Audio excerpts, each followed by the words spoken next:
So this is topic number 9 for our discussion, and the first one says, list 3 ways that teachers can be involved with colleagues to promote the profession. So I'm going to just start by some things that I have done with my job, even though it's a little bit different.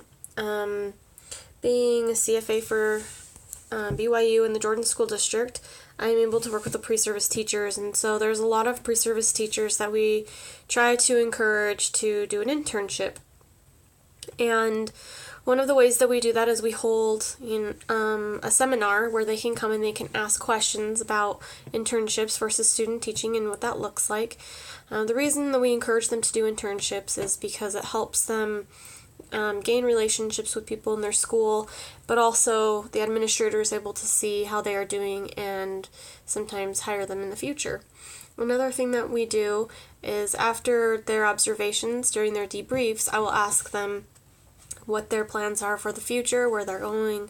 Oftentimes they're moving or they're having children and wanting to stay home, and we talk about the pros and cons and talk about how that there are still options for you and you can still be a teacher regardless of having a family and moving. We encourage that they use their license in the future, and we help promote it in that way.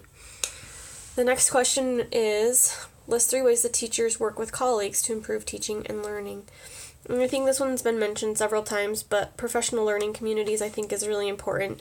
It makes it difficult when you have a team that's not cohesive, but if you can get that cohesiveness to happen, then I think that student learning can really happen when you dive into the assessment and find out what it is that students really need and use other people in your school and in your community to help with that.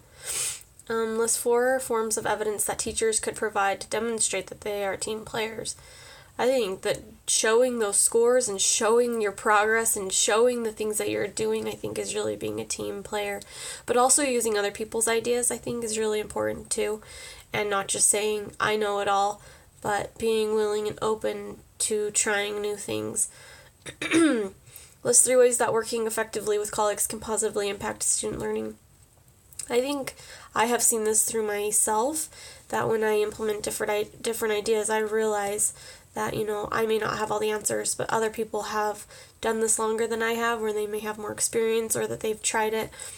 And I've really seen the efforts that I've put in make a difference on my students' learning and their outcomes and their scores, and they're just being able to explain things differently, and students really do learn after you talk to other people. As they say, it takes a village to raise a child, and I think it takes a village to teach a child.